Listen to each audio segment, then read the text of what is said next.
La rentrée est à nos portes, plus que quelques jours, et on a pensé inviter le directeur général du Centre de services scolaires Arikana, M. Yannick Roy. Bonjour. Bonjour. Bon, là, la première question qu'on se pose à quelques jours, quelques heures de la rentrée, à quoi ça va ressembler la rentrée cette année? Bien, ce sera certainement une entrée qui va être tout à fait différente des autres entrées scolaires, mais une entrée scolaire avec certaines contraintes dues à la COVID, avec certaines, je vous dirais, contraintes de la santé publique pour assurer la santé et la sécurité de tous nos étudiants et travailleurs. Mais on veut que l'école soit encore humaine, agréable, parce qu'on sait que l'école n'est pas seulement un lieu d'apprentissage, mais c'est aussi un milieu de vie et d'échange. Et c'est de cette façon-là que l'ensemble du personnel du Centre de services Arikana travaille présentement à accueillir nos élèves à l'entrée. Lundi, on sera fin prêt à accueillir l'ensemble de nos élèves. Et là, les enseignants viennent tout juste d'entrer dans les écoles. Même. Il doit y avoir une certaine fébrilité. Oui, tout à fait. C'est tout à fait normal. C'est comme se préparer à une compétition importante. C'est une saine adrénaline ou un certain stress, mais c'est un stress qui est positif. Certainement beaucoup de questionnements et d'interrogations.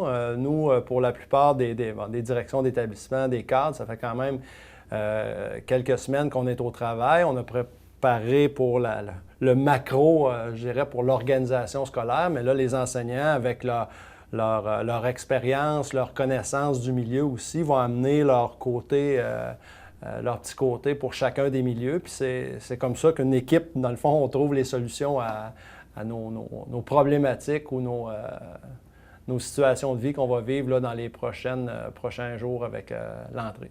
Avant de parler plus spécifiquement de comment ça va se passer dans les niveaux, dans les milieux, un peu dans les écoles en tant que telles, il y a eu des investissements qui ont été nécessaires aussi au niveau informatique. Oui, certainement. Donc, puis on ne se cachera pas, le milieu scolaire, on n'était pas prêt à faire face à une pandémie, à un retour de scolarisation à la maison. Puis, je pense que ça a été un constat pour l'ensemble de la province. Le secteur des jeunes, le secteur public, on n'était pas prêt à assurer une scolarisation à la maison de qualité. Est-ce qu'on pourrait assurer certains suivis, et ainsi de suite? Je pense que les intervenants, puis l'ensemble du réseau a fait de son mieux avec les outils qu'on avait à ce moment-là. Mais ça vient nous dire, bien, vous devez faire vos devoirs. Puis le ministère nous a dit, bien, écoutez, il faut regarder à retourner en septembre prochain à de la scolarisation en présentiel, mais on doit se préparer advenant qu'il y aurait un nouveau cas de pandémie ou encore est-ce que ça sera plus isolé ou pour l'ensemble. Mais on a fait nos devoirs, donc durant la période du printemps et durant l'été, on a fait l'acquisition quand même de ce que j'appelle la quincaillerie informatique, là. Tout au moins, on est prêt. Donc, on a fait des investissements d'environ 650 000 $. On a acheté, quand je parle de portable, Chromebook, iPad, ainsi de suite, donc près de 1300 appareils supplémentaires pour répondre à ce besoin-là. Donc, qui représentent des investissements de 650 000 $.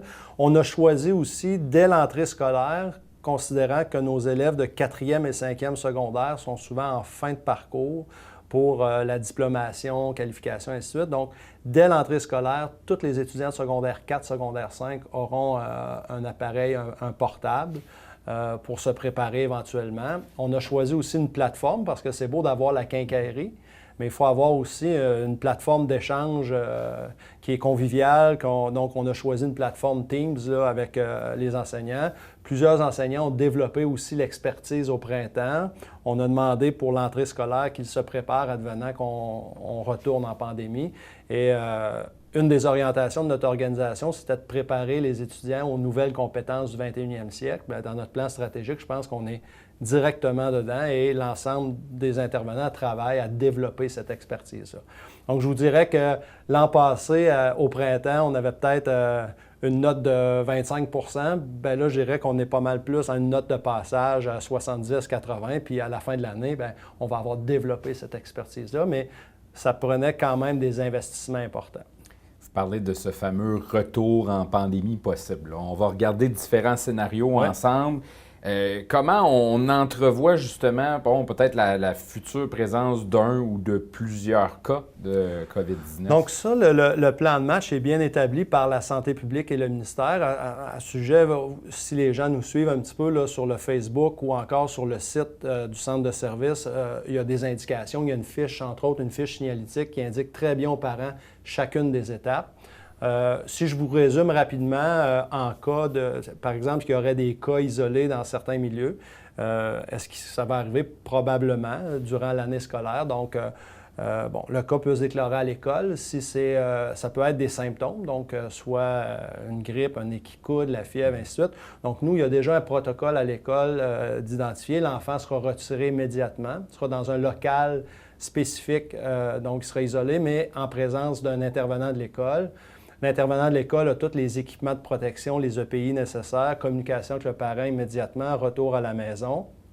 Et on informe le parent, on lui donne le numéro de téléphone de la santé publique que je pourrais vous laisser tantôt. Le parent communique, donc est-ce que c'est seulement une grippe ou il appelle la santé publique, est-ce qu'il y a des tests? Si les tests se révèlent négatifs, c'est comme un congé, une grippe ou ainsi de suite, l'élève va réintégrer. Advenant que c'est un cas qui est déclaré positif, donc, à ce moment-là, l'école, la direction d'école et le centre de service, on est informés immédiatement. L'ensemble des intervenants de l'école et les parents vont recevoir une communication qu'il y a eu une déclaration d'un cas positif à l'école. Et c'est en collaboration avec la santé publique qu'ils vont nous donner les indications. Comme par exemple, c'est seulement un cas isolé, il n'y a pas d'autres cas, donc on peut poursuivre la scolarisation. Mais ça sera la décision de la santé publique. Santé publique pourrait décider de fermer, par exemple, un groupe à l'intérieur de l'école, s'il y a plusieurs cas déclarés. Et nous, on a la responsabilité de poursuivre la scolarisation à la maison. Ou la santé publique pourrait décider, par exemple, pour une école où il y aurait plusieurs cas, de, par exemple, retourner en pandémie ou en quarantaine l'école. Donc, ça peut se faire par classe, par institution ou pour l'ensemble du centre de service. Donc, ces étapes-là sont bien établies, les protocoles sont bien établis, puis nous, on est prêts à différents scénarios qui peuvent arriver. On sait que quand ça part, la saison des nez qui coulent, ça part en fou des fois. On n'a pas peur que ce soit un peu difficile à gérer tout ça à l'automne? Oui, ça risque...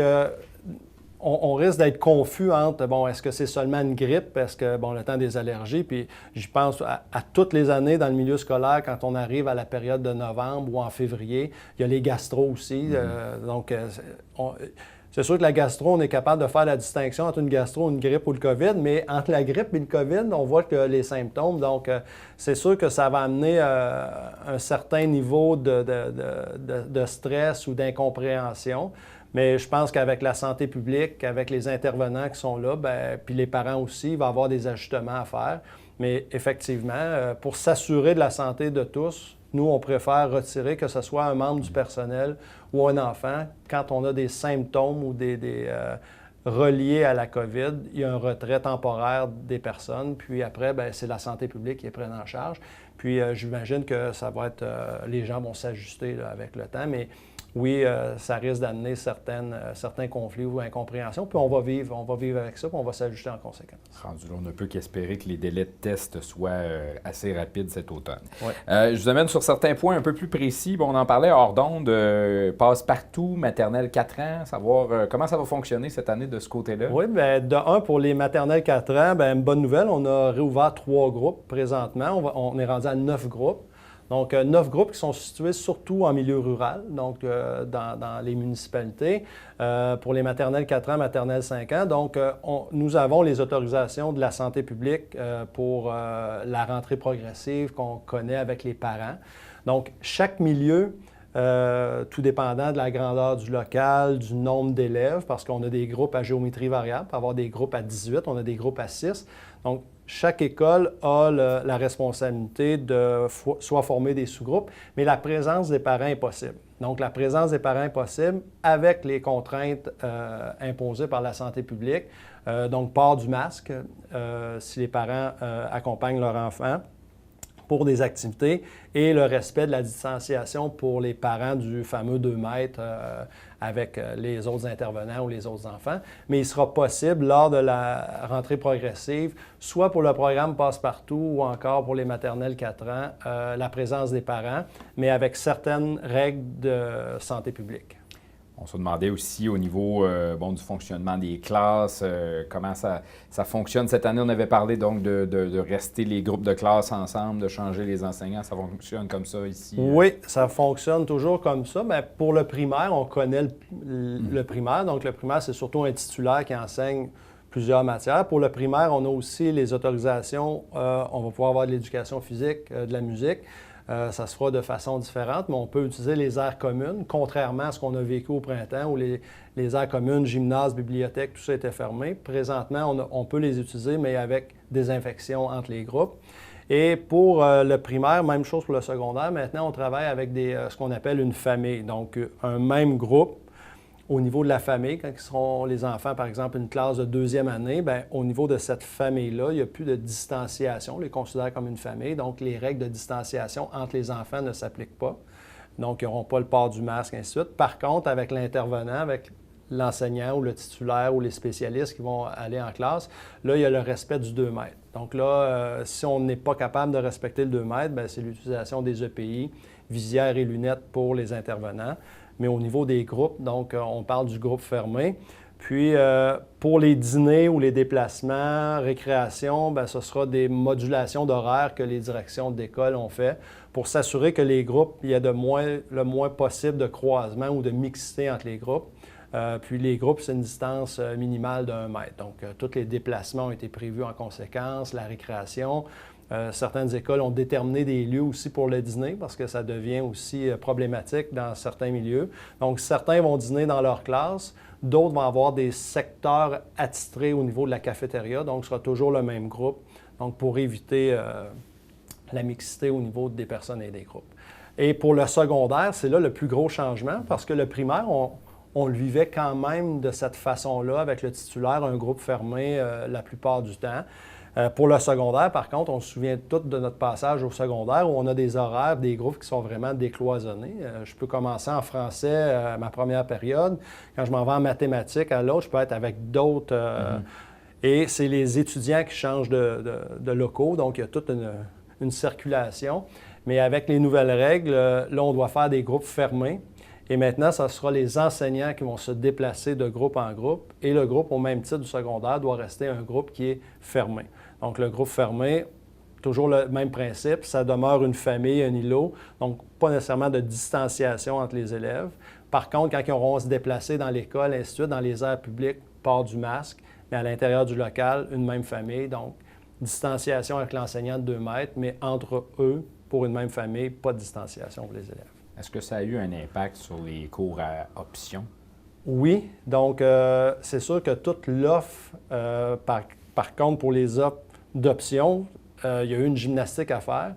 Donc, je parlais justement avec la direction de l'école secondaire. On a quand même été capable d'offrir dans la plupart des cas les options pour créer des groupes fermés.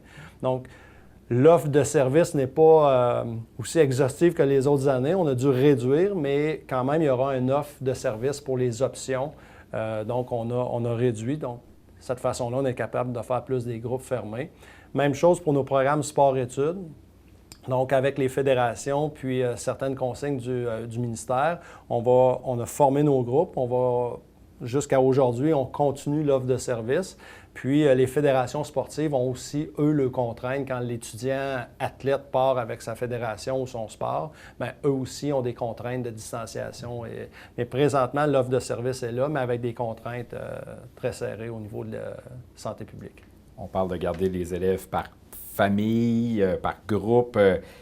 Qu'en est-il des activités parascolaires cette année? Ça, c'est la grande question. Très bonne question. On a eu encore des longues discussions vendredi dernier, justement, avec l'ensemble des gestionnaires puis nos responsables de l'offre de service, parce qu'on sait qu'au centre de service Aricana, depuis des années, l'offre de service du parascolaire, là, inter-école, les ligues de basket, ainsi de suite. Donc, il y a une offre diversifiée et riche. Là, c'est sûr qu'avec les contraintes de mixité, ce qu'on a choisi de faire, c'est qu'on travaille à offrir une programmation tout de même d'activité parce qu'on veut que l'école soit aussi stimulante pour les enfants et les étudiants. On veut que ça soit quand même agréable, mais en respectant les contraintes de la santé publique.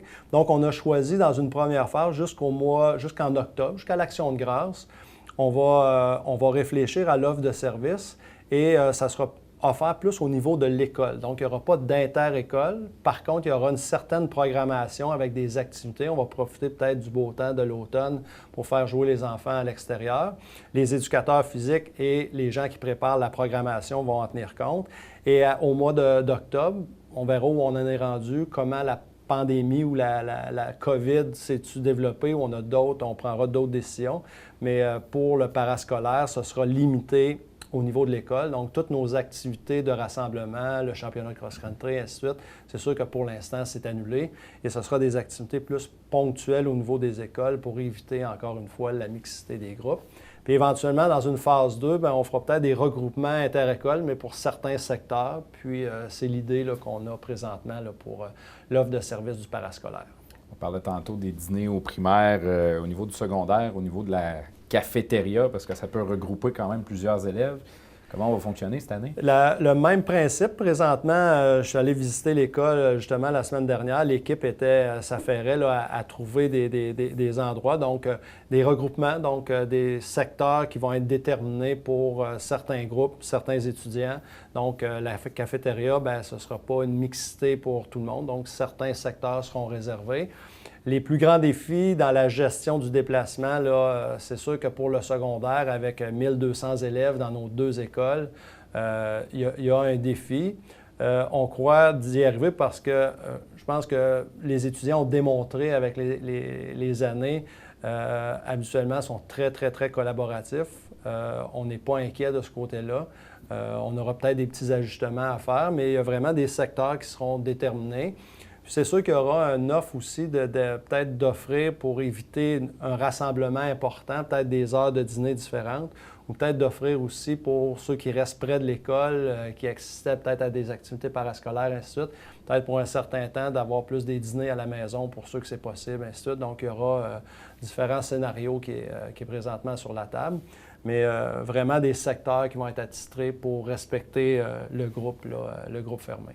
J'entendais des parents aujourd'hui parler du transport scolaire. Ça semble être une espèce de casse-tête en ce moment. Là. Oui, c'est difficile parce que on a environ une capacité de transport pour un autobus habituellement. Bon, là, on est à 48 maximum. On perd environ 5 à 6 places dû à peut-être la distanciation avec le chauffeur, le respect du 2 mètres, ainsi de suite. Donc, on n'a pas nécessairement pleine capacité du transport. Donc, dans certains cas, ça amène des problématiques, effectivement, qu'on ne peut pas offrir le transport scolaire comme on le ferait à l'époque. Donc, on a toujours essayé de donner le service maximum 3 heures aux familles, ce qu'on a réussi à faire dans les dernières années, mais dans le cas du COVID, là, on est obligé de prendre des décisions, des critères qu'on doit appliquer qui étaient là. Par exemple, je vous donne certains exemples. On a 2 écoles à vocation plus centre de service. Par exemple, notre école à vocation musicale et l'école alternative, qui est offerte à l'ensemble des élèves du territoire. Mais il y a toujours des ententes qu'on informe les parents de dire, nous, vous pouvez inscrire votre enfant à l'école, mais c'est pas sûr qu'on puisse offrir le transport scolaire. Si l'autobus passe devant, il y a de la place, ça nous fait plaisir, puis c'est ce qu'on faisait depuis des années. Cette année, avec le cas COVID, il y a peut-être certains endroits, certaines places où il n'y a plus de place dans l'autobus. Puis là, on va privilégier les enfants qui ont des déplacements, par exemple, à leur école de quartier ou dans le village, ainsi de suite. Donc, oui, il y a certains cas, mais je vous dirais qu'avec le transport, on regardait aujourd'hui, on répond à 90-95 des besoins de transport, mais effectivement, on est limité dû à la place et à la capacité d'accueil dans les transports scolaires. Parce qu'il y a des parents, justement, de l'école alternative qui nous ont écrit ce matin. Oui, puis on est tout à fait conscients. Puis on le sait, on a échangé avec eux. Je sais que la directrice, on essaie de trouver des solutions, mais puis on l'avait mentionné, c'est une école à vocation particulière, oui, puis ça a toujours été de cette façon-là. Fait que là, on a des choix à dire, là, on est avec des choix déchirants de dire qui on peut embarquer ou pas dans l'autobus. Fait que là, on revient aux critères de base d'inscription qui étaient définis et clairs.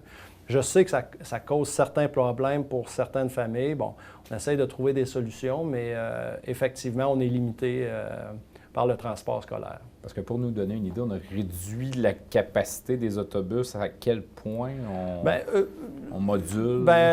Je voudrais qu'on perd environ 4 à 5 places. Okay. Mais des fois, 4 à 5 places pour un secteur en particulier, bien, ça fait toute la différence en dire qu'une famille, par exemple, qu'on ne peut pas avoir ces 4-5 places-là, probablement qu'on serait capable d'offrir l'ensemble du service. C'est pas beaucoup, mais il y a des conséquences qui sont importantes pour les familles. Donc, quand on le regarde de façon globale, puis je comprends tout à fait la réaction, on a un parent ou une famille qui ne peut pas avoir ce service-là. Effectivement, c'est dommage, mais on n'est pas en mesure de répondre. Ce n'est pas des grandes capacités, c'est pas des nombres importants. C'est des petits nombres, mais pour les gens qui n'ont pas le service, c'est une conséquence qui est importante, puis on en est conscient, mais en même temps, on n'a pas les capacités de transport possibles. Puis là, bien, on a des choix déchirants de dire bien, à qui on donne le service ou à qui on ne le donne pas. Tandis que les années passées, on a toujours offert le service, puis de façon gratuite. En terminant, bon, il y a des étudiants qui ne sont pas retournés physiquement à l'école depuis le mois de mars. Quel est le message qu'on a à lancer à ces étudiants? Bien, le message qu'on a lancé puis depuis le début, puis moi, je suis très heureux de la posture aussi du ministère. Puis on a un porte-parole comme M. Égide Royer. La place des jeunes et des enfants, c'est à l'école. Comme je le disais tantôt, l'école n'est pas seulement un milieu où on apprend des choses, c'est pas seulement un milieu où on développe des connaissances, mais c'est un milieu de vie où on forge notre identité, où on fait des relations. Donc, l'invitation est là, on dit aux jeunes, venez à l'école, venez voir vos amis, venez voir vos enseignants. Il y a une vie à l'école, vous allez avoir vos apprentissages, puis vers une diplomation, mais c'est aussi un milieu de vie, puis c'est un contexte social, puis on est prêt à les accueillir, on a hâte de les voir, puis on souhaite qu'ils répondent en grand nombre, puis je pense qu'on est bien parti là, présentement, on a une bonne réponse, là, puis on est prêt à les accueillir, même si on a eu 2 mois, 3 mois pour certains, bien, avec l'été, même 6 mois. Mais on va vous prendre où vous êtes présentement, puis on va vous amener un peu plus loin pour commencer à bâtir vos rêves pour le futur. Voilà. Bien, M. Roy, merci beaucoup d'avoir accepté notre invitation. Merci pour l'invitation. Toujours très apprécié, M. Munger. On aura la chance de se reparler. On vous souhaite une bonne chance avec toutes ces mesures-là. Merci.